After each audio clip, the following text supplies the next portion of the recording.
సువార్త కేంద్రిక సంఘాలు లేవనెత్తబడాలి.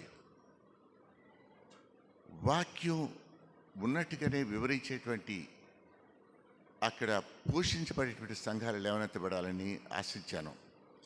నేను కళ్ళారా ఇవాళ చూస్తున్నాను. మీ సంఘంలో పాటలు ఎంత కమనీయంగా ఉన్నాయంటే దేవునికి స్తోత్రం. చక్కని తలాంతులు దేవుడు మీకు ఇచ్చాడు. మీ ఆరాధనలో కూడా మీరు స్తుతి ఆరాధన ఏంటో మీకు తెలుస్తూ ఉంది. ఇది డిసాపిల్షిప్ కల్చర్. ఇది అది ఆ విధంగా మీరు ప్రభువులోనూ సంఘంగా ఎదుగుతున్నారంటే నాకెంతో సంతోషంగా ఉంది. మీరు పొగడాలని కాదు కానీ నా హృదయంలో ఉన్నటువంటి సంతోషాన్ని మీకు చెబుతున్నాను. మీరు ఒకటి రెండు చిన్న విషయాలు క్లుప్తంగా చెప్పాలంటే నాకు అంతగా అలా చేస్తే బాగుంటుందనే సలహా మాత్రం ఈ కుర్చీలు దూరంగా పెట్టుకుంటే నాకు అంత సంతోషం లేదు. రెండోది ఏంటంటే మీరు ఆరాధన చేసేటప్పుడు మైక్రోఫోన్ మీ దగ్గర పెట్టుకుంటే చేయి చూపించారనుకోండి, వాళ్ళకి మైక్రోఫోన్ ఇచ్చండి, మనం ఆమెను అనగలుగుతాం. ఎందుకంటే చెప్పిన మాటలకి వినబడతాయి. చిన్న సలహా. ఈ పాటలు పాడుతున్నప్పుడు నాకు జ్ఞాపకం ఏమొచ్చిందంటే పేజ్ 34 ఉంది. బలమైన పునాది అనే పుస్తకం. నేను 82 పుస్తకాలు రాశాను 31 భాషల్లో. అది అందులో ఈ 3 పుస్తకాలు మీ చేతిలో ఉన్నాయి. అది నా గిఫ్ట్ అన్నమాట. అది మీకు ఎంతో సహాయపడుతుందని నేను నమ్ముతున్నాను. ఎందుకంటే ఆరోగ్యకరమైన సంఘానికి, సంఘ స్థాపనకి ఎటువంటి కావాలని పునాది పాఠాలన్నీ అందులో ఉంటాయి. సంగీతం చూడండి, పేజ్ నెంబర్ 34 చూడండి. అందులో పేజ్ నెంబర్ 34 చూసినట్లయితే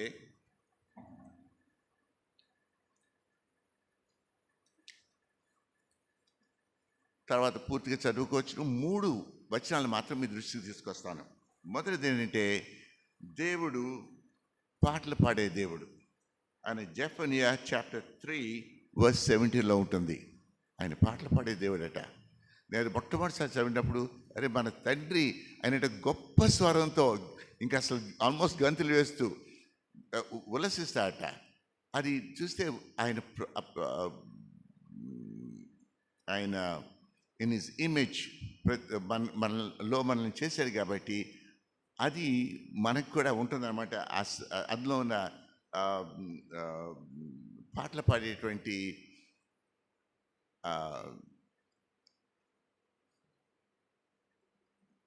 నైజం అనకూడదు, ద క్వాలిటీ. ఓకే, 2 వచనాలు కొలస్సీ 3:16, ఎఫెసీ 5:12 చూస్తే మనం పాడే పాటలో దేవునికి పాడాలా. నెంబర్ 2, పాటలతోనూ పద్యాలతోనూ ఒకరినొకరు గద్దించుకోవాలా, ప్రోత్సహించుకోవాలా, బలపరుచుకోవాలా అని అంటున్నారు. అంటే music is a vehicle, you share the word. అంటే అర్థం ఏంటంటే పెళ్లి కూతురు తోడ పెళ్లి కూతురు ఉందనుకోండి, పెళ్లి కూతురు ఎవరు? మ్యూజికా లేకుంటే వాక్య సత్యమా? తోడ పెళ్లి కూతురు ఎవరు? మ్యూజిక్ని ఆధారం చేసుకుంటూ మనం ఒకరినొకరు వాక్యం పంచుకోవాలి కదా, బలపరచుకోవాలి కదా. మరి తోడ పెళ్లి కూతురికి ఎక్కువ ముస్తాబైంది అనుకోండి, ఎలా ఉంటుంది? చాలా విడ్డూరంగా ఉంటుంది కదా. ఈ రోజుల్లో ఆ విడ్డూరమే నార్మల్ అయిపోయింది. మ్యూజిక్ డిచ్చింగ్ కొట్టేస్తుంటారు. మాటలు అసలు ఏం అర్థం కావు. అది దేవునికి మహిమకరమైన పాటలు కానే కావు. సరే, దాని అవతల పెట్టేసి మనకేంటంటే 11వ పేజీ చూడండి. 11వ పేజీ చూసినట్లయితే అక్కడ ప్రభు ఆయన కృపచేత దేవుడు మన పట్ల చేసిన అద్భుత కార్యాలు, మునుపు ఎలా ఉన్నాం, ఇప్పుడు ఎలా ఉన్నాం, రెడ్ కలర్లో ఉంటాయి అన్నమాట. అంతకుముందు చచ్చిన వారు ఉన్నాం, ఇప్పుడు సజీవులుగా చేశాడు. దూరస్తులుగా ఉన్నాం, సమీపస్తులు చేశాడు. చూసారా? అవన్నీ మీరు చదువుకుంటే మీ ఆరాధనకి ఎక్కడ లేని చక్కని ఫ్యూయల్ దొరుకుతుంది. అంతేకాదు 10 దేవుని యొక్క గుణగణాలు ఇందులో ఉన్నాయి. అవి వ్యక్తిగత బైబిల్ స్టడీలో చదువుకొని, కావాలంటే ఇన్ బిట్వీన్ వీక్ టైం ఉంటే కంబైన్గా కూడా చదువుకోవచ్చును. అది కూడా ఇక్కడ ఉంది. నేను చెప్పనే ఉన్నది ఏంటంటే ఇక్కడ వాళ్ళ ఒక బైబిల్ ప్యాసేజ్ని సామాన్యులకి ఏ విధంగా మనం అధ్యయనం చేయాలా, ఎలా చెప్పాలనేది మీకు చూపిస్తాను. అంతేకాకుండా బల్ల ఉంది కాబట్టి బల్ల విషయం కూడా చిన్న క్లుప్తంగా చెబుతాను. అయితే మొట్టమొదటిగా ద్వితీయోపదేశ కాండం 7వ అధ్యాయము 6వ వచనం చూడండి.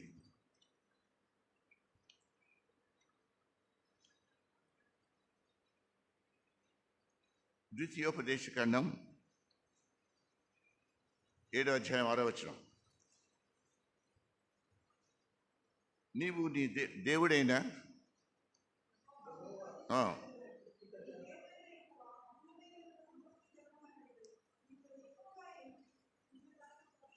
స్వకీయ జనంగా ఏర్పరచుకొనెను. ఆ మాట స్వకీయ జనంగా అండర్లైన్ చేసుకోండి. అంటే ఏంటంటే ఆ రోజుల్లో ఉండేటువంటి అన్ని ప్రజల మధ్యన, అన్ని రాజ్యాల మధ్యన ఈ ఇశ్రాయేల్ని మాత్రం నా స్వకీయ జనులుగా ఏర్పరచుకోండి. My treasured position. అయితే 1 పేతురు 2:9 చూడండి.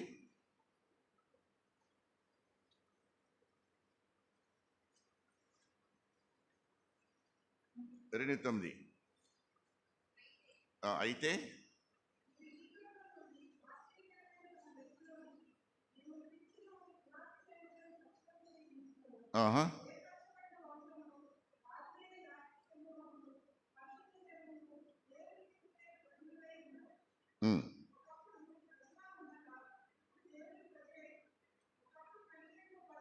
చాలమ్మా. మీరు దేవుని సొత్తైన ప్రజలు, అర్థమవుతుంది కదా. అంటే ఏంటంటే పాత నిబంధన కాలంలో ఇశ్రాయేలుని ఆయన మహిమ కొరకు ఆయన బిడ్డలని ఎత్తి చూపించాడు కదా. అయితే ఇప్పుడు సంఘాన్ని ఆయన ద్వారా, సంఘం ద్వారా ఆయన రాజ్యాన్ని స్థాపిస్తూ వ్యాప్తి చేస్తూ మహింపరచబడుతున్నాడు ఆయన సొత్తైన ప్రజలు. వీళ్ళని అసలు చర్చ్ అంటే ఎక్లేషియా అంటారు. అంటే ప్రపంచానికి పిలువబడిన వాళ్ళు, వేరుపరచబడిన వాళ్ళు. వీళ్ళకి ఒక క్యారెక్టరిస్టిక్ ఫీచర్స్ ఉంటాయి. అదొక కుటుంబం, దానికి పరిధులు ఉంటాయి. ఆ చర్చ్ మెంబర్షిప్, సభ్యత్వం, సంఘ శిక్షణ అనేది ఇవాళ నేను చెప్పను, నోట్స్ అంతా రెడీగా ఉంది, నేను నాయకులకి పంపిస్తాను. తర్వాత ఇప్పుడు అవకాశం ఇస్తే వాళ్ళు టీచ్ చేస్తారు, లేకుంటే మళ్ళీ ప్రభు సమయం ఇస్తే నేను కూడా మీకు సాయం చేస్తుంటాను.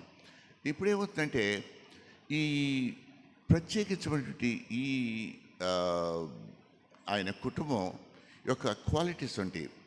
మనం అసలు సంఘానికి మనం ఎందుకు రావాలి అని అంటే,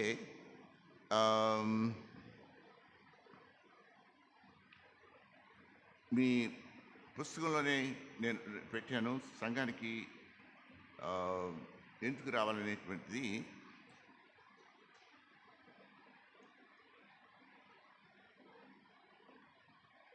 మీకు చెప్పేస్తాను చూసుకున్న తర్వాత, మనకి సమయం చాలా తక్కువ ఉంది కాబట్టి. ఇది దేవుని ఆజ్ఞ.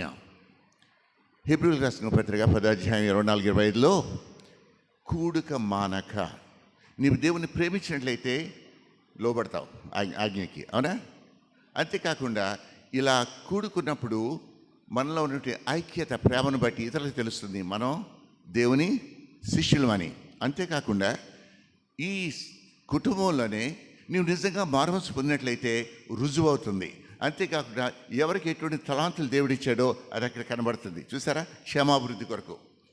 ఇందులో ఏంటంటే మనకి వాక్య బోధన ఉంటుంది కాబట్టి చంటిపెడికి పాలు, తర్వాత మంచి ఫెరిక్స్ అని ఇస్తుంటే బలపడితే ఎదుగుతాడు కదా, అలా ఎదుగుదలకి అవకాశం ఉంటుంది. అంతేకాకుండా మనకి పాపం నుంచి కాపుదల ఉంటుంది. అంటే మనకి idols ban is a devils workshop అంటారు కదా, అలా కాకుండా దేవుని బిడ్డల సముదాయంలో సహవాసంలో ఉన్నప్పుడు బలపడతాం. పాపం నుంచి మనకి కాపుదల ఉంటుంది. అంతేకాదు, brother how are you? Fine, thank you. How are you spiritually? రెండోసారి మనం అడిగితే, తమ్ముడు నాకు చెడు తలంపులతో పోరాడుతూ ఉన్నాను, నాకు వరకు ప్రార్థన చేస్తావా? వాటిని క్షమించలేకపోతున్నాను, నాకు ప్రార్థన చేస్తావా? అటువంటి కల్చర్ మనం డెవలప్ చేసుకోవాలా. అప్పుడేమవుతుందంటే మనం ఇంకా ఎక్కువ పరిరక్షణలో ఉంటాం. మనకేంటంటే ఈ సంఘంగా కూడటం బట్టి దేవుడు మనకి సంఘంగా దేవునికి పరిచయం చేస్తున్నాం, ఒకరినొకరు పరిచయం చేసుకున్నాం, మనకి లోకంకి పరిచయం ఉంది. ఎందుకంటే సువార్తనానికి తీసుకెళ్ళటానికి. ఈ అంతవరకు చాలు. తర్వాత అందులో పుస్తకంలోనే అది ఉంది కాబట్టి మీరు చదువుకుంది. కానీ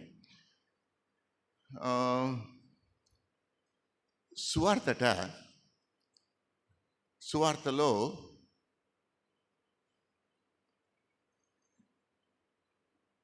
మాటలు చెప్తున్నప్పుడు వినబడుతున్నాయి కదా, సంఘంలో సువార్త అంటే ఏదో కనబడుతుందంట.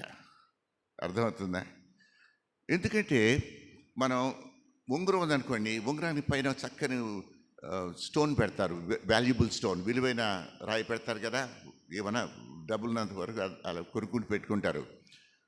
సంఘం స్వార్థని అక్కడ ఆ స్టోన్ పెడతాట. అర్థమైందా? వాస్తవానికి కాంటెంట్ ఉంటుంది, కాంటెక్స్ట్ ఉంటుంది.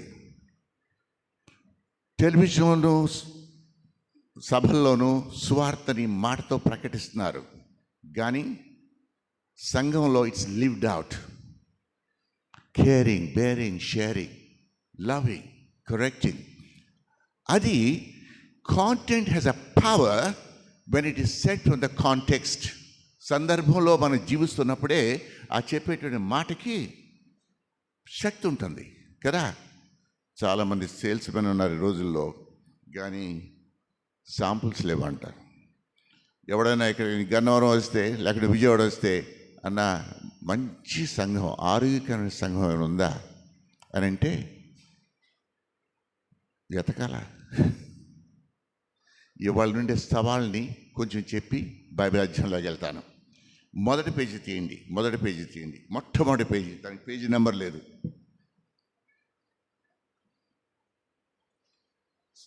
మీరు చదువుకొని నేను చదువుతాను, అది మాత్రం జస్ట్ కపుల్ ఆఫ్ 1 or 2 minutesకి చాలా ఇంపార్టెంట్ అది. ఎందుకంటే మన సవాలు అక్కడ కనబడుతుంది. సరైన వాక్య బోధన గురించిన గొప్ప అవసరత మన మధ్యన ఉంది. అది సంఘాల్లో లీగలిజం అంటే అర్థమవుతుందా? రూల్స్ పెడుతుంటారు, బైబిల్లో లేని రూల్స్. ఇలా ఉపవాసం ఉంటే, చందా ఇస్తే దేవుడు ఆశీర్వదిస్తాడు, అటువంటి పెడుతుంటారు అన్నమాట. అయితే మూఢనమ్మకాలు, గుడికి రాకపోతే అన్నీ నీకు కలిసి రావు, మూఢనమ్మకాలు, అజ్ఞానం, my people perish because of lack of knowledge, అలాంటివి చాలా ఎక్కువగా కనబడుతున్నాయి. ఇంకా అనేక సంఘాలు ప్రాస్పెరిటీ గాస్పెల్ అంటారే, అంటే దేవుణ్ణి ఆరాధించకుండా దేవుని యొక్క బహుమతుల్ని, ఆశీర్వాదాలని ఆరాధించేటువంటి వారు ఒక సంఘం కాదు, అనేక సంఘాల్లో క్రైస్తవ సమాజం సునామీలాగా అటువంటి ప్రాస్పెరిటీ గాస్పెల్తో కొట్టుకుపోతున్నారు. దానికి తగ్గట్టుగా టెలివిజన్ స్పీకర్స్, మనం అజ్ఞానంగా ఉండి అసలు ఏది సత్యమో ఏది అసత్యమో తెలియకుండా వెంపర్లాడుతున్నాం. ఇంకా చూస్తున్నట్లయితే సువార్తలో కొట్టుకుపోతున్నాం. అనేక మంది పరిశుద్ధ లేఖనాల అధికారాన్ని అంగీకరించరు. మా పద్ధతిలో ఇట్లా మా తాతయ్య అలా చేశాడు, కానీ దేవునికి వాక్యానికి అల్టిమేట్ అథారిటీ ఎవరో. అంతేకాకుండా ఈ ఆరోగ్యం కానీ సాంప్రదాయాలు ఉంటుంటాయి. కొంతమంది అయితే నాయకుల మహిమ అని తెలుగులో రాశారు, కానీ కెరిస్మా ఆఫ్ ద ఇండివిజువల్స్, ఆ వ్యక్తి యొక్క వ్యక్తిత్వం బట్టి, తన యొక్క మాట్లాడే ధోరణి బట్టి, తన పద్ధతిని బట్టి హల్లేలు అనేస్తే జనం పడిపోతారు. అంటే ఒకటువంటి మతపరమైన సంతోషం వాళ్ళకి కలుగుతుంది. వాస్తవానికి స్వార్థను చెప్పకుండా, బిడ్డకి పాలు ఇవ్వకుండా ప్యాసిఫైయర్స్ అంటారు సార్. ప్యాసిఫైయర్స్ అంటే ఉట్టి రబ్బరు ఇది అనమాట, నోట్లో పెట్టేసి వారాల తరబడి, సంవత్సరాల తరబడి, జీవితాంతం గుడికి వస్తున్నారు. నాయనా స్వార్థ అంటే ఏంటిరా చెప్పు, ఎన్ని కట్టాలు వచ్చిన దగ్గర ఏసై దగ్గర రా, ఆయనకి పరిష్కారం ఇస్తాడు. అది ATM గాస్పెల్, స్వార్థ కాదు అది. అర్థమవుతుందా? వాళ్ళు చనిపోతే నేను ప్రభు దగ్గరికి వెళ్తానని నిరీక్షణ లేదు, అష్యూరెన్స్ ఆఫ్ సాల్వేషన్, రక్షణ నిశ్చిత లేదు. అంతేకాకుండా వాళ్ళకి ఏంటంటే, ఎప్పుడైనా సాక్ష్యం చెప్పావా? నన్ను అడగలేదు, నేను చెప్పలేదు. ఆయనకేమో 70 సంవత్సరాలు. చివరికి నీ నిరీక్షణకు హేతు అడిగితే చెప్పడానికి సిద్ధంగా ఉండమని చెప్పేసి 1 Peter 3:15 ఉంది కదా. Be ready always 24/7 gladly. మనం ఎందుకు చేయలేకపోతున్నాం? దానికి అన్నిటికీ జవాబు సురేష్ సాక్ష్యం అని ఒక నమూనా ఇచ్చాను. సాక్ష్యంలో ఏం ఉండాలో చెప్పాను. 3 నిమిషాల్లో చక్కగా చెప్పేటువంటి పద్ధతులు, గైడ్లైన్స్ అని మీలో దేవుని బిడ్డలైన రక్షణ పొందిన ప్రతి ఒక్కళ్ళు కూడా చెప్పగలిగి ఉండాలి. అందుకని తరఫీదులో ఇస్తుంటాను. నోట్స్ మీ చేతిలో ఉంది రైట్ నా. అయితే ఇటువంటి పరిస్థితుల్లో ఉంటే ఎంత శాతం ఇలా నామకార్థ, సెంటిమెంటల్, ఇంకా సోలిష్ భక్తితో ఉండి అలాగే చనిపోయారు అనుకోండి. మీ కళ్ళ ముందు పెట్టుకోండి, మీ అంకుల్, మీ తమ్ముడు, మీ అన్న ఆ సమాధి పెట్టి అక్కడ ఉంటుంది. ఆయన చాలా యాక్టివ్ పార్ట్ తీసుకున్నాడు సార్ సంఘంలో. కోతల పడంలో బిర్యానీ చేశాడు, క్రిస్మస్కి డెకరేట్ చేశాడు, కంజీరు కొట్టాడు బాగా, చచ్చిపోయాడు. ప్రభువులు నిద్రించేవారు ధన్యులు అని ఇదే చెప్పేసుకుంటారు. ఎక్కడున్నాడు మారుమనసు లేకుండా? అది ఎంతో బాధతో చూడాల్సింది. అది ఎక్కడ చూసినా కానీ ఎంతమంది మెజారిటీ ఆఫ్ పీపుల్ ఎక్కడికి వెళ్తారు? నా ఆశ తెలిసిన ఎట్లాగా లాగిన ప్రతి ఒక్కళ్ళు కూడా సువార్త అంటే ఏంటో స్పష్టంగా తెలియాల.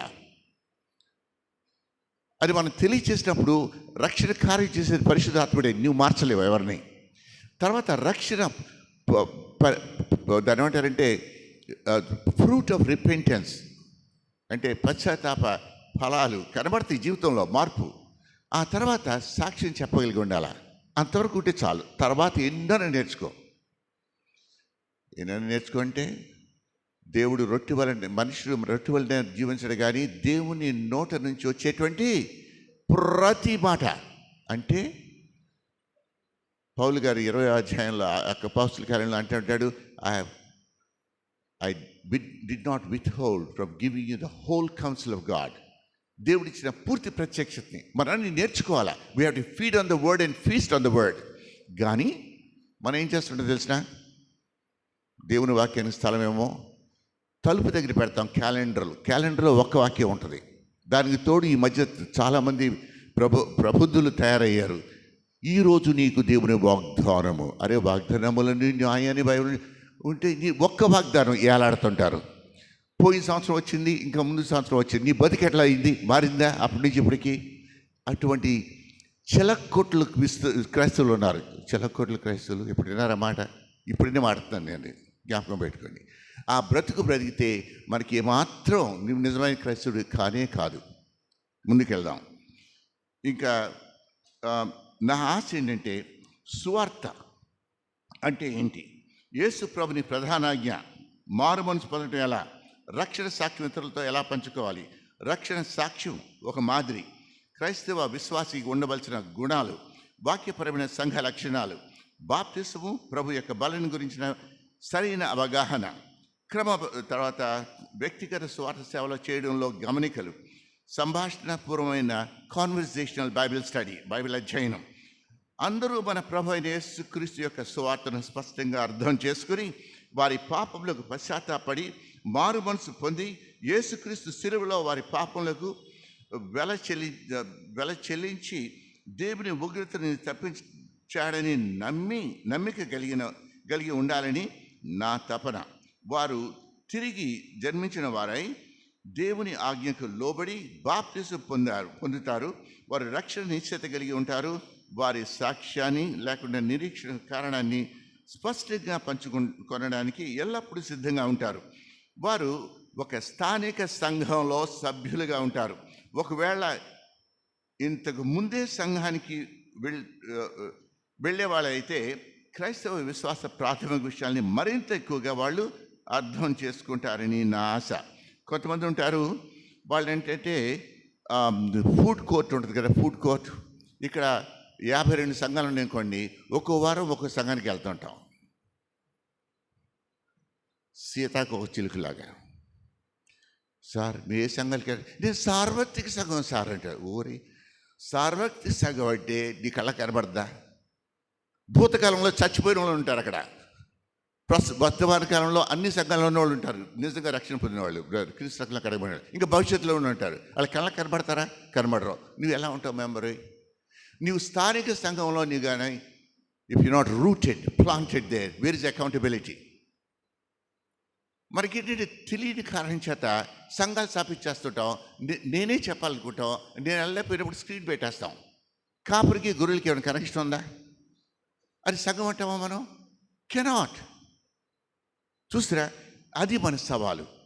నా ఆశ ఏంటంటే, ఇప్పుడు ఈ వారం అంతా 4 స్థలాల్లో 2 రోజులుగా కొన్ని థియాలజికల్ సెమినరీస్లో, కాలేజ్లోని ఈ పుస్తకాన్ని బోధించి వచ్చాను. అది సరిపడలేదు, ఎందుకంటే టీచ్ చేయడానికి కొంచెం ఎక్కువ టైం కావాలి. మళ్ళీ రమ్మనమని చెప్పారు. సరే, ముందుకెళ్దాం.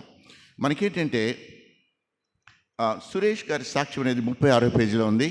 అదే పేజీలో అసలు సాక్ష్యంలో ఏముండాలని కూడా ఉంది. చదువుకోండి. వీలైతే మీరు 4 నిమిషాలు, అది 3 నిమిషాలను అయిపోతుంది. 4 నిమిషాలు మీకు టైం ఇస్తాను. ఒకరినొకరు చెప్పుకోండి, రికార్డ్ చేసుకోండి, అన్నకు పంపించండి, కాదని నాకు పంపించండి, మీకు సహాయం చేస్తాను. అది ప్రాక్టికల్గా ఉండే చిన్న హోంవర్క్ అన్నమాట. ఇప్పుడు నేను ప్రత్యేకంగా చెప్పాల్సింది ఏంటంటే, యేసయ్య మనకి ఇచ్చినటువంటి మ్యాండేట్ ఉంచుతారా, అది అతి అతి అతి ప్రాముఖ్యం. ఇట్స్ స్టార్టింగ్ వర్స్ అనమాట. వర్సెస్ అది తెలిసిన యేసు ప్రభు మనకి ఇచ్చినటువంటి గొప్ప లేకుంటే ప్రధాన ఆజ్ఞ. అదేంటండి అని పాస్టర్ గారు కాన్ఫరెన్స్ చెప్తే, నా మతగా నిన్ను వలే నీ పొరుగువాన్ని ప్రేమించుము అని చెప్తున్నాడు పాస్టర్ గారు. అది ఎక్కడ ఉంటుందో తెలిసిన మత్తయి సువార్త 28వ అధ్యాయం, ఇక్కడ పేజ్ నెంబర్ 4లో ఉంటుంది నేను ఇచ్చిన పుస్తకంలో. అది ఆరంభం అనమాట, మెయిన్ అనమాట. అదొకటి చెప్పి బైబిల్ అధ్యాయానికి వెళ్తాను. అదేంటంటే యేసు ప్రభు ఇచ్చిన గొప్ప ఆజ్ఞ మత్తయి సువార్త 28వ అధ్యాయం 18, 19, 20 వచనాలు. కొంతమంది 19తోటి స్టార్ట్ చేస్తుంటారు. అది మీకు ఎంత త్వరగా వచ్చే వారం లోపు కంటెక్ట్ చేసుకోండి.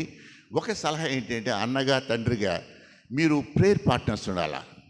భార్య భర్తలు అవ్వచ్చును, తల్లి కొడుకులు అవ్వచ్చును, స్నేహితులు అవ్వచ్చును, రీమేట్స్ అవ్వచ్చు, సెల్ ఫోన్లో ఫ్రెండ్స్ అవ్వచ్చు, నాకేం అభ్యంతరం లేదు. కానీ నీవేం నేర్చుకుంటున్నావు వాళ్ళకి అప్పచెప్పు, వాళ్ళ దగ్గర నుంచి తెలుసుకో. ఆ విధంగా diamond needs a diamond to sharpen it. Okay, ఇప్పుడు యేసు వారి యొద్దకు వచ్చి, కావాలంటే నా యాక్షన్ చూడండి, చాలా తేలిగ్గా జ్ఞాపకం ఉంటుంది. అక్కడ 5 మాటలు జ్ఞాపకం పెట్టుకోవాలా. అధికారం, వెళ్ళి, శిష్యులు, బాప్తిసం, బోధించండి. అంతే. అధికారం, వెళ్ళు, శిష్యులు, బాప్తిసం, బోధించండి. యేసు వారి యొద్దకు వచ్చి, పరలోకమునందును భూలోకమునందు నాకు సర్వ అధికారం ఇవ్వబడింది, కాబట్టి మీరు వెళ్ళి సమస్త జనులను శిష్యులుగా చేయండి. సిలువలాగా తండ్రి యొక్కయు కుమారు యొక్కయు పరిశుద్ధాత్మ నామంలోకి వారికి బాప్తిసమిచ్చు, నేను ఏ సంగతులను ఆజ్ఞాపించుతున్నానో వాటిలన్నింటి గాయకునేలాగా వారికి బోధించుడి. ఇదిగో యుగ సమాప్తి వరకు సదాకాలం నేను మీతో ఉన్నాను. వచ్చే వారం నేర్చేసుకుంటారా? నేను ఇక్కడ ఉండను. It's up to you. God bless you. Now to the story. మనకేంటంటే, ప్రతి వాక్య భాగానికి సందర్భం ఉంటుంది. అదేంటంటే, అది ఏ సందర్భంలో అది చెప్పబడిందో వాళ్ళకి what it meant to them, what it means to us. మనకేంటంటే, యేసయ్య కుంటోడిని బాగు చేశాడు, గుడ్డోడిని బాగు చేశారు, లేకుంటే కుష్ఠోడిని బాగు చేశాడంటే యేసయ్య అంతా స్వస్థతలు ఇస్తారు. బైబిల్లో ఎక్కడనుందా స్వస్థత కూటాలని? ఎక్కడైనా ఉందా? స్వస్థతలు జరిగింది మిరకల్ ఈవినింగ్ అని ఏందో కొత్తవి వచ్చేసినాయి ఈ మధ్యన. ఇంకోటి దయ్యాలు పోతే, వంగిపోయిన స్త్రీకి దయ్యం పోతే దయ్యాలు వదిలిపెడతాడు. అలా దయ్యాలు వదిలిపెట్టే వాళ్ళు వేరే మతాల్లో కూడా ఉన్నారు. అలాగే యేసయ్య ఒకడు. లేకుంటే దేవుడు ఆశీర్వాదాలు ఇస్తాడు, ఐశ్వర్యాలు ఇస్తాడు, అలా ఎన్నెన్నో అనుకుంటారు. అలా కాదు. అసలు యేసయ్య లోకానికి వచ్చిన కారణం ఏంటంటే, అక్కడ మీకు కావాలంటే లోకానికి వచ్చినటువంటి అందులో పేజ్ నెంబర్ చెప్తాను. That's number 1 in the special category of all the things I put together. లోకానికి కనబడుతుంది కదా? సరే, don't worry about that, it's all they. నేను చెప్పేస్తాను. యేసయ్య లోకానికి రావడానికి కారణం ఏంటి?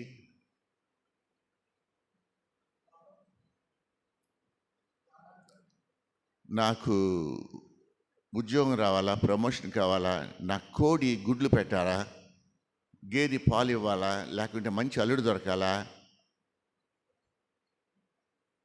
ఎందుకు లోకానికి వచ్చాడు? యేసయ్య నమ్ముకో, నీకు అన్ని కష్టాలు పోతాయి.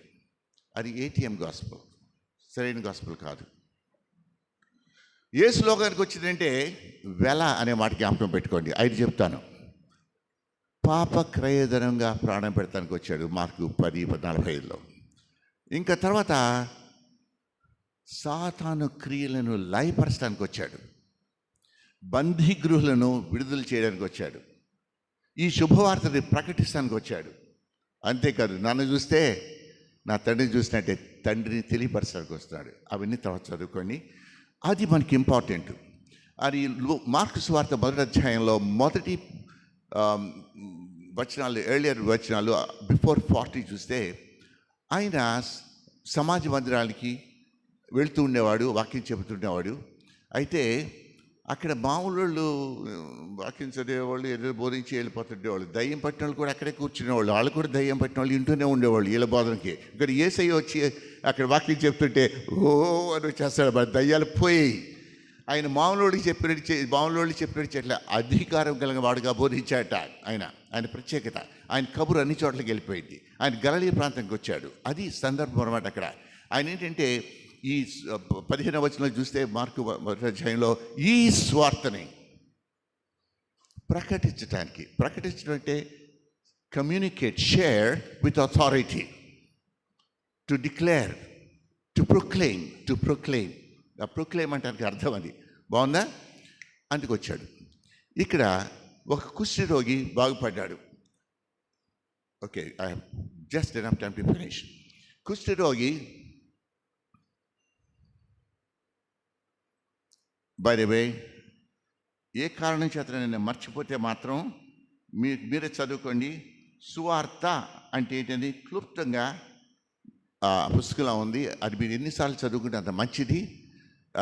అది మీ ఫింగర్ టిప్స్లో ఉండాలి. సువార్త అది వివరాలని దేవుడు, మానవుడు, యేసయ్య, ఆయన యొక్క ఆహ్వానం, తర్వాత మన స్పందన అనేది వివరంగా ఉంది. తర్వాత దాన్ని సంక్షిప్తంగా పెట్టిస్తాను.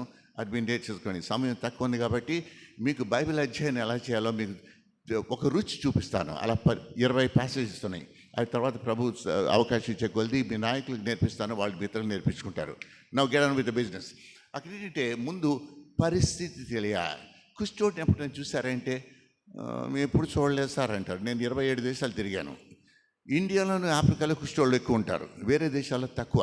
అర్థమైందా? అది చర్మ వ్యాధి. పాత నిబంధన కాలంలో దానికి వైద్యం లేదు. పొడతో స్టార్ట్ అవుతుంది. అక్కడ గుచ్చుకుంటే స్పర్శ ఉండదు. ఏ సమయంలో నీవు అటువంటి పొడని నీ దేహం మీద చూసుకుంటావో నీ బ్రతుకు అయిపోయింది అనుకుంటావు. ఎందుకంటే నీవు ఇంట్లోంచి గెంటి వేయబడతావు. మరి ఉద్యోగం ఏమనిస్తాడా? ఉద్యోగం నుంచి గెంటి వేయబడతావు. నీ ఆత్మగౌరవాన్ని చంపుకుని ఇతరుల్ని భిక్షాందేహి అంటూ వాళ్ళ మీద ఆధారపడాల్సిన పరిస్థితి. అదే చేయని పెదవులపై తీసుకొచ్చి నేను అపవిత్రుడిని అంటూ నీవు జనానికి దూరంగా ఉండాలి. ఏ కారణం చేతగా జనం నేను ముట్టుకుంటే నీవు అశుద్ధుడు అవుతావు. సరేనా? అయితే మళ్ళీ శుద్ధి అయ్యేంత వరకు దూరంగా ఉండాలి. వేడి నీళ్ళు, కళ్ళల్లో దుమ్ము, కంపు జ్ఞాపకం పెట్టుకోండి. తనకి స్పర్శ ఉండదు కాబట్టి కాల్లో బేగుచ్చుకున్న రక్తం కారుతున్నా, వేడివేడి నీళ్ళలో బొబ్బలు చేపెడితే బొబ్బలు వస్తాయో తెలియదు, కాండం. ఇలా కళ్ళల్లో దుమ్ము పడిద్దంటే కన్నీళ్ళు రావు. అందుకని చాలామంది కుష్ఠరోగులు గుడ్డిగా ఉంటారు. అర్థమవుతుందా? ఇంకేంటంటే తన ఈ చర్మ కణాలు కుళ్ళిపోతున్న కారణం చేత కంపు కొట్టేస్తుంటాడు. వీడేమో కరోనా వస్తే కంపు రుచి తెలియదు కదా, అడికి ఏం కాండం. ఇతరుల దగ్గరికి వచ్చి అని దూరంగా ఉంటారు. అర్థమైంది కదా? అటువంటి పరిస్థితి. ఎక్కడైనా దేహం చూస్తారా, అక్కడ ప్యాచెస్ ఉంటాయి అన్నమాట. షైనింగ్ రఫ్ ప్యాచెస్ ఉంటాయి. ఐబ్రోస్ అంతి, కనుబొమ్మలన్నీ ఎంట్రుకలు పోతాయి, ఫింగర్స్ ఏమో స్టంప్స్ లాగా అయిపోతాయి. చివరికి కురూపిలాగా అయిపోతాడు. బర్త్డే పార్టీకి వెళ్ళగలడా? సమాజం మీదకి వెళ్ళగలడా? ఎక్కడికైనా ఇతరులతో కలవగలడా? లేదు. చచ్చేంత వరకు కూడా సమాజానికి వెలుపల ఉండాలి. అది తన సందర్భం, పరిస్థితి. ఆ కుష్ఠరోగి యొక్క పరిస్థితి. ఒకరోజు ఏమని తెలిసిన, బైబిల్ తెరవండి.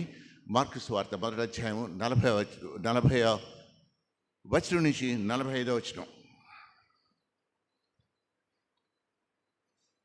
ఓకే.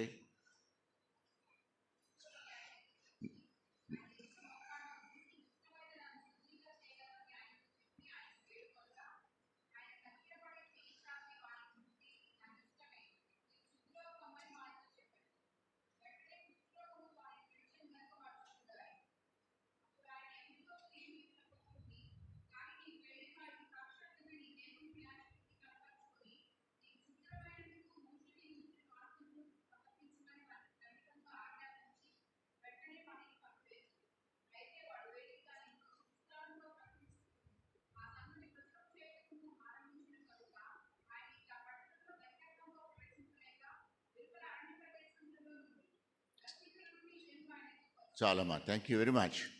ఒక రోజున ఒక క్రిస్టివాది కలిగిన వాడు యేసు ప్రభు దగ్గరికి వచ్చి మోకాళ్ళుండి, నీకు ఇష్టమైతే నన్ను శుద్ధునిగా చేయగలమన్నాడు.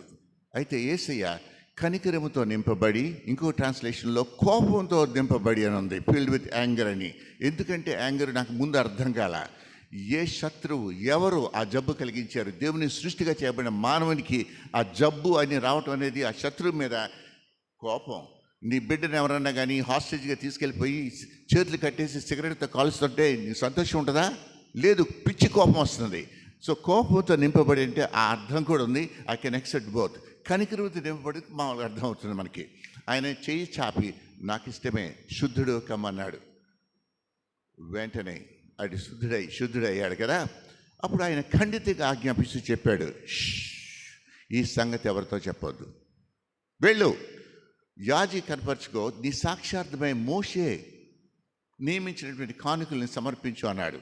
అయితే ఈయనైతే he began to tell everybody, spreading the news, వ్యాప్తి చేశాడు, అందరికీ చెప్పేశాడు.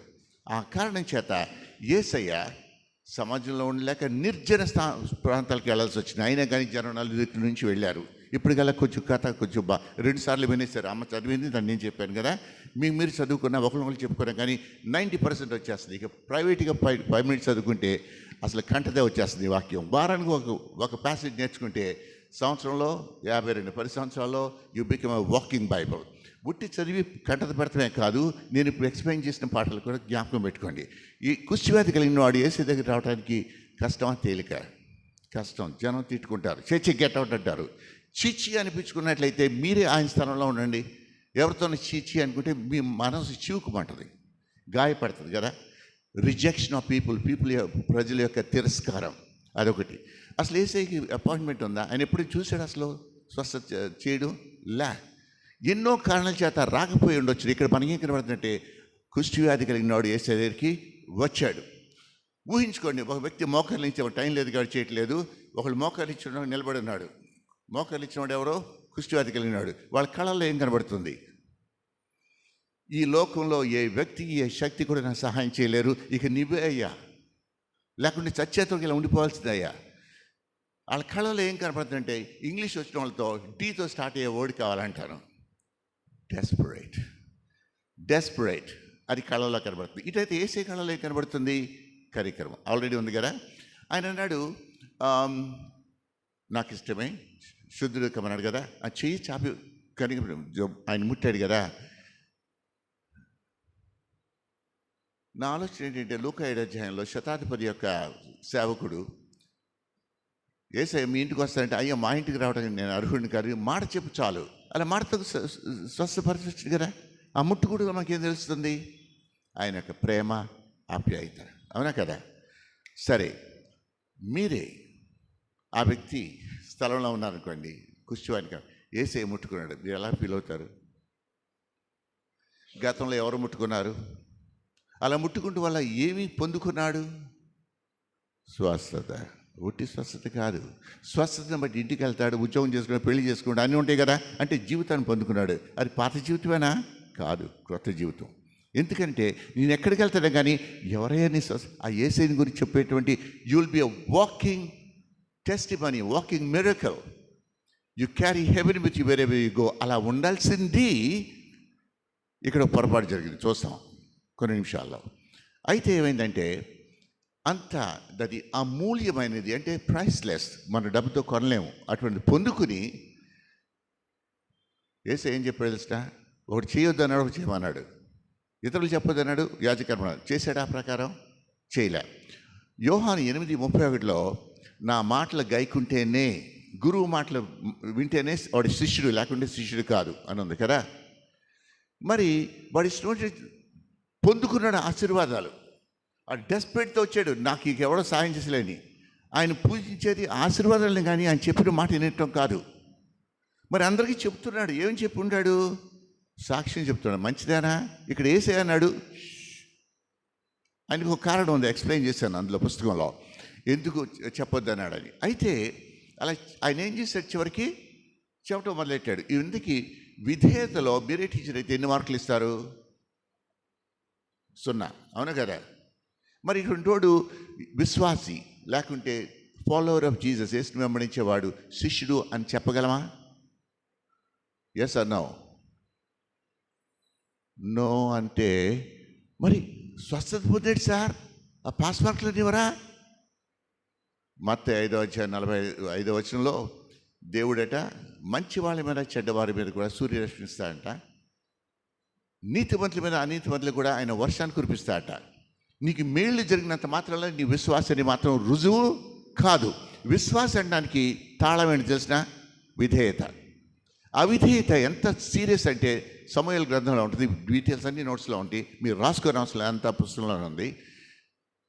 సాల్ లాస్ట్ హిస్ క్రౌన్, ఆయన కిరీటాన్ని కోల్పోయాడు. ఎవరో సౌలుగా రాజు, మొదటి రాజు. అది it's equivalent to which craft, divination. అటు టైంలో ఆయన పొందుకుని వెళ్ళిపోతా ఉన్నాడు కదా. ఎవరికి అసౌకర్యం కలిగింది? యేసయ్య నిర్జన స్థలంకి వెళ్ళాల్సి వచ్చింది. ఒకప్పుడు ఈ కుష్టి వ్యాధి కలిగిన సమాజానికి బయట ఉండేవాడు, స్వస్థత పొందిన తర్వాత లోపలికి వచ్చాడు. యేసయ్య లోపల ఉండేవాడు. వీడి యొక్క పెద్ద నోరుని బట్టి అదేనా ఈ వ్యక్తి ఇచ్చేటువంటి థ్యాంక్ యూ గిఫ్ట్? అసలు ప్రాబ్లం ఏంటి అసలు? ఒక్కసారి ఇంత అద్భుతం నా జీవితంలో జరిగితే, ఆ కుష్టి వ్యాధికి సమాజానికి మధ్యలో ఉన్న గోడని యేసయ్య ముట్టి తీసేసినప్పుడు ఇంకా ఎంతో new chapter in his life.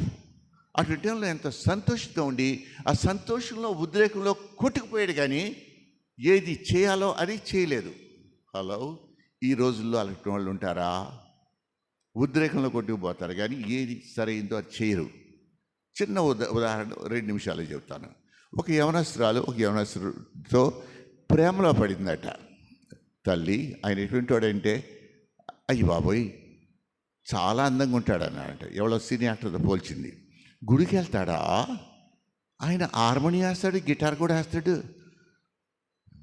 Pastor గారు అన్నారు, అమ్మా ఆయన మారు మనసు పొందాడా? అమ్మమ్మమ్మమ్మ ఆ మాట అడగొద్దు. ఆయనకి నాకు చాలా ఆకర్షణ ఉంది. హార్మోని వేసేవాడు మారు మనసు పొందకుండా ఉంటాడా? కానీ నేను చెక్ చేయలేదు. ఇంగ్లీష్లో అటాచ్మెంట్ అనే ఒక మాట ఉంది. హనీమూన్ అయిన తర్వాత డిటాచ్మెంట్, పొడుచుకుంటారు, ఒకళ్ళనొకళ్ళు ఖర్చుకుంటారు, భక్షించుకుంటారు. అలా చేతులు కాలిన వాళ్ళు ఉంటారు ఈ రోజుల్లో. వాళ్ళకన్నా ఈ వాక్యం వింటే కొంచెం జాగ్రత్తగా ఉండేవాళ్ళేమో, నాకు తెలియదు. అది ఒక చిన్న ఉదాహరణ. ముందుకెళ్దాం. అసలు అందరికీ చెప్పడం వల్ల యేసయ్యకి అసహ్యం కలిగింది. ఆ రోజుల్లో సెల్ ఫోన్ లేవు, లొకేషన్ పిన్ లేదు. ఎక్కడో ఉంటే వెళ్ళాలంటే, దూరం వెళ్ళాలంటే ముసలోళ్ళు ముతగోళ్ళు జబ్బులు కలిగిన వెళ్ళడానికి వాళ్ళకి కూడా అసౌకర్యం కలిగింది. మీరు కానీ దాన్ని ఏమంటారు, మన యాజీ దగ్గరికి వెళ్ళినట్లయితే 2 ప్రశ్నలు అడిగేవాడు, ఏ హాస్పిటల్, ఏ డాక్టర్. ఆయనకేం తెలుసది? నరమాత్రుడు చేయలేడు, ఆయన మెస్సయ్య అనే సంగతి నాకు తెలిసేది కదా. అది లేకపోయింది. ఫైనల్ స్టేజ్కి వస్తున్నాం. బాహ్య మురుకుంటే, చొక్కా మీద మురుగు పడితే సబ్బుతో కడిగేసుకుంటాం, అవునా? కొన్ని కుష్ఠరోగులు అంటే కొన్ని పరిమితులు ఉంటాయి ఈ లోకంలో బ్రతికినంత కాలమే. అదే లోపల మురుకున్నట్లయితే, లోపల మురుకున్నట్లయితే దాని యొక్క ఇంపాక్ట్ ఏంటి చెప్పండి అంటే, మనకేం కనబడుతుందంటే, మత్తయి సువార్త 15:11 నోట పడినది మనిషిని అపవిత్రపరచదు, కానీ నోటి నుండి వచ్చినది మనిషిని అపవిత్రపరిచింది చెప్పాను. దురాలోచనలు, నరహత్యలు, వ్యభిచారము, వేశ్యాంగులు, దొంగతనంలో, అబద్ధ సాక్ష్యములు, దేవదృష్టులు హృదయంలోంచి బయటకు వస్తాయి ఉన్నది కదా. దానివల్ల కాన్సిక్వెన్స్ ఏంటి? నీవు కడగకుండా అలాగే చచ్చిపోతే, కడగబడకుండా నిత్య నరకం కదా. మరి జనాలు ఏం చేస్తుంటారు? అంతర్గత ఉరికిని పోగొట్టుకోవడానికి పుణ్యకార్యాలు చేస్తారు, కొబ్బరికాయలు కొడతారు. అరే గుండు చేసుకుంటే గుణం మారుతుందని ఎవడో చెప్పాడు. I like that expression. సుఖం లేదు. చెప్పండి నాకు, దేనిని బట్టి మనకి పవిత్రత కలుగుతుంది? క్రీస్తు రక్తం ద్వారా. 1 యోహాను 1:9 మీరు కట్టది వచ్చేస్తే ఉంటుంది మీకు, రాకపోతే నేర్చుకోండి. మనం మన పాపంను ఒప్పుకునేలా ఆయన నమ్మదగిన వాడు, నీతిమంతుడు కనుక మన పాపాలను క్షమించి సమస్త దుర్నీతి నుంచి ఆయన మనల్ని పవిత్రులుగా చేస్తాడు. అది మీరు జ్ఞాపకం పెట్టుకోవాల్సిందంటే చెక్ బుక్ ఆయన సంతకం పెట్టి ఇచ్చాడు. ఏనాడైతే నీవు సారీ అని చెప్తావో ఆయన క్షమిస్తాడు. ఇక్కడ ఎంత టైం తీసుకున్నాడు కుష్ఠరోగం పోవటానికి? మరి మీకు క్షమాపణ ఇస్తే మీరేం చెప్పాలా? థ్యాంక్ యూ చెప్పాలి కదా. మరి ఎప్పుడైనా సారీ చెప్పారా? చాలాసార్లు చెప్పాడు సార్. దేవా, ఒకవేళ మేము తలంపుతో కానీ మాటతో కానీ క్రియతో కానీ పాపం చేసుకున్నట్టు అనుకుంటే నీవు క్షమించుకో అంటానికి, పాపినే నన్ను కరుణించడానికి తేడా ఉందా?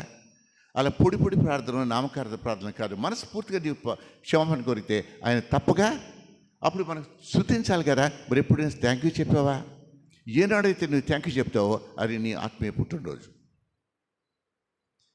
మరి ఇక్కడికి వచ్చినప్పుడు నీవు రక్షణ పొందకపోయినట్లయితే ఆ మాట చెప్తే దేవుని బిడ్డ అవుతావు. ఒకవేళ రక్షణ పొందినవాడు వచ్చే ముందు మనసు మరల పడిని ఆటో డ్రైవర్తోనో భర్తతోనో భార్యతోనో ఏదో ఉంటుంది కదా, కాళ్ళు మురుగు అవుతాయి.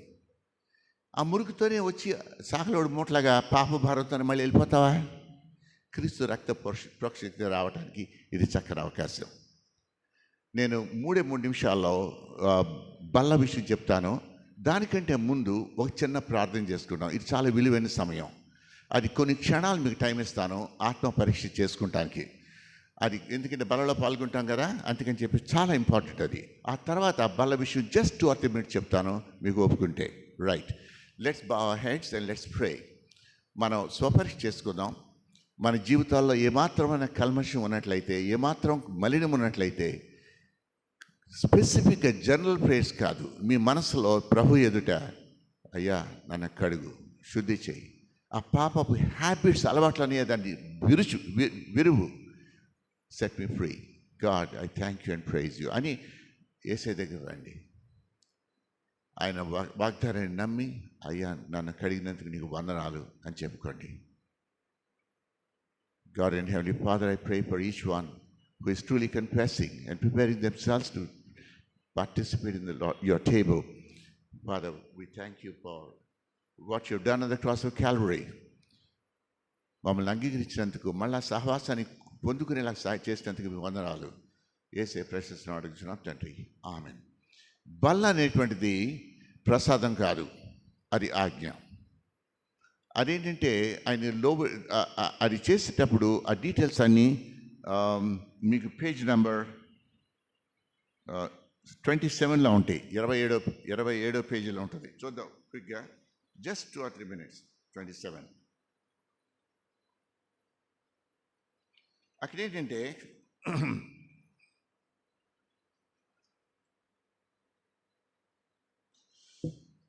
1 కొరింథీ 11వ అధ్యాయం అపోస్తలుల కార్యాలు అన్నీ మీరు చదువుకోవచ్చును. ఆ వచనాల్లో బలం గురించి ఉంటుంది. అదేంటంటే నెక్స్ట్ పేజ్కి రండి. 28లో అక్కడ ప్రభు సంస్కారం, ప్రభు బలం అనేది వివాహంలో కొనసాగుతున్న ప్రత్యేకమైన సన్నిహిత్యం లాంటిది. అది ఒకరితో ఒకరు చేసిన ప్రమాణాలను ధృవీకరిస్తుంది. బోధించడం వల్ల సువార్త వినిపించగలం. స్థానిక చర్చి సువార్తను కనిపించేలా చేస్తుంది. మరి ఎక్కువగా మనం ప్రభు బల చుట్టూ చేరినప్పుడు అపోస్తలుల నిర్ణయం చూసుకోవాలా. ఇవన్నీ అయిన తర్వాత నేను చెప్పేది ఏంటంటే 5 విషయాలు అక్కడ రాశాను. 1, 2, 3, 4. మనం పైకి చూడాలా, లోపల చూసుకోవాలా, చుట్టూ చూడాలా, వెనక్కి చూడాలా, ముందుకు చూడాలా. త్వరగా ఒక్కొక్క సెంటెన్స్ చెప్పేసి ముగిస్తాను. పైకి ఎందుకు చూడాలంటే 200 సంవత్సరాలకి మన ఆగస్టు 15న స్వాతంత్ర దినోత్సవాన్ని మన ఇండియా గడుపుకున్నారు. 436 సంవత్సరాలు ఐగుప్తు బానిసత్వంలో ఉన్నప్పుడు పస్కా పండుగ, అక్కడ రెఫరెన్స్ కూడా ఉంది, చూసుకోండి మీరు. ఆయన వీళ్ళు పస్కా పండుగను ఆచరిస్తుండేవాళ్ళు ఎవరు? ఇశ్రాయేల్ వాళ్ళు. అదంతా భూ సంబంధమైనటువంటి విడుదల, సంతోషం. కానీ నిత్య నరకంలో వెళ్లకుండా పాప బంధకాల నుంచి విడుదల చేసి నిత్యత్వంలోకి మనం తీసుకొచ్చిన దేవుని గురించి ఆ విడుదలను బట్టి మనం ఎంతగా మనం స్తుతించాలా, అది మనం జ్ఞాపకం పెట్టుకోవాలి. పైన అన్నప్పుడు అంతరంగంలో అన్నప్పుడు నీ కళ్ళల్లో దూలం పెట్టుకుని ఇతరులు నచ్చినందుకు తీస్తావు అని అంటాడు కదా. స్వపరీక్ష అన్నప్పుడు చాలా చక్కని వచ్చాలు పెట్టాను, ఇవాళ టైం లేదు కానీ మీ లీడర్స్కి పంపిస్తాను. అది చాలా బ్యూటిఫుల్ వర్సెస్ అనమాట మనం స్వపరీక్ష చేసుకోవడానికి. ఇది చక్కని తరుణం బల్ల దగ్గరికి వచ్చినప్పుడు. ఆ తర్వాత చుట్టూ అన్నప్పుడు ఏంటంటే మన ఐక్యత కనబడుతుంది. అదే కాకుండా అజ తీసుకుంటాం. మీ తమ్ముడు కానీ అన్న కానీ భార్య కానీ స్కూల్ నుంచి కానీ ఆఫీస్ నుంచి కానీ రాకపోతే ఆకాశాన్ని భూమిని గాలించి ఎక్కడున్నారు కనుక్కుంటాం కదా. మరి తోటి విశ్వాసి గత 6 నెలలుగా 6 వారాలుగా గుడికి ఆ బలలో పాల్గొనకపోయేలకైతే నేను నా సహోదరుడికి కావాలి వాడినా అనే మెంటాలిటీతో ఉంటే నీ విశ్వాసవి కాదు. మనకేంటంటే ఒకళ్ళనొకళ్ళు అజ తీసుకోవాలా. ఇంకా వెనకంటే ఆ మరణాన్ని ఆయన వచ్చేంత వరకు జ్ఞాపకం చేసుకోమంటున్నాడు. అంటే ఏంటి, ఆ మరణం ద్వారా ఏమైందంటే బుఫే, అందరికి కూడా రక్షణ అవకాశం ఉంది కదా. ఆయన భూమి పుట్టుక ముందు ఏర్పరచుకున్న వాళ్ళందరూ అక్కడ లేరు. అక్కడ ఎందుకని, వాళ్ళకి ఎవరు ప్రకటించలేదు. అందుకని it gives you motivation for machines to tell everybody the good news of Jesus. అర్థమవుతుంది కదా. అందుకని చెప్పేసి అది మరణాన్ని జ్ఞాపకం చేసుకోవాలన్నది. అది when we look back, we are grateful for what he did on the cross of Calvary 2000 years ago, and then we have a reason to share the good news with others. We don't know whom God selected, who we did not select, but we want to give the invitation to all. And those నా తండ్రి ఆకర్షించింది ఎవరు నా దగ్గర రారని యోహాను 6:44లో ఉంటుంది. చివరిగా ఆ విందు, ఏ విందు తెలిసిన మహావిందును చూసారా. ఇక్కడ మనం పార్టిసిపేట్ చేసేది దేనికి సూచన చూపిస్తుందంటే ఆ మహావిందు కొరకు, దాని కొరకు కనిపెడతాం. మనకి అందు అయోగ్యంగా పాల్గొంటే 11:27 మనకి హెచ్చరిక ఉంది. అది కొంచెం కేర్ఫుల్గా ఉండాలి. ఇంత మాత్రం తెలుసుకుంటే ప్రతి సామాన్యుడు కూడా ఇంతవరకైనా తెలుసుకుంటే తర్వాత ఎక్కువ తెలుసుకోవచ్చు, స్టడీ చేసుకోవచ్చు. ఇది మాత్రం మస్ట్. గుడ్డిగా ఇవాళ అందులో పాల్గొకపోతే నాకు వారం అంతా కలిసి రాదు, అలా సెంటిమెంటల్గా సూపర్స్టిషియస్గా తీసుకునేది కానే కాదు. సరేనా? 1 నిమిషం దాటిస్తాను, ముగిస్తున్నాను. God bless you. ఆ పుస్తకాలు తీసుకోండి, క్రిస్మస్ పుస్తకాలని. ఇంకా క్రీస్తు ఎవరన్నది క్రిస్టాలజీ. ఇంకా మీటింగ్ అయిన తర్వాత మనం మాట్లాడుకోవచ్చును. దేవుడిచ్చిన చక్కని అవకాశాన్ని బట్టి దేవునికి నేను స్తోత్రాలు చెల్లిస్తున్నాను. అసలు మీ కళ్ళారా how you do the church అది చూస్తుంటే బాగుంది. చర్చ్ సంఘ నిబంధన అని ఉంది, సువార్త అనేది క్లుప్తంగా ఉంది. అది చెప్పే ఛాన్స్ ఇప్పుడు లేదు, కానీ మీ చేతిలో ఉంది, చదువుకోండి. అప్పుడు ఏంటంటే మీరు ఫ్యూచర్లో చర్చ్ మెంబర్షిప్ అది చేసేటప్పుడు మేము ఇప్పుడు బల తీసుకునే ముందు ఆ నిబంధన అందరూ మెంబర్స్ నిలబడి మేము చదువుకుంటాం. అప్పుడు ఏంటంటే వీ రిమైండ్ అవర్ సెల్స్, బలపరుచుకుంటాం. అది మీరు చదువుకుంటే ఒక ఐడియా వచ్చేస్తుంది అనమాట. God bless you.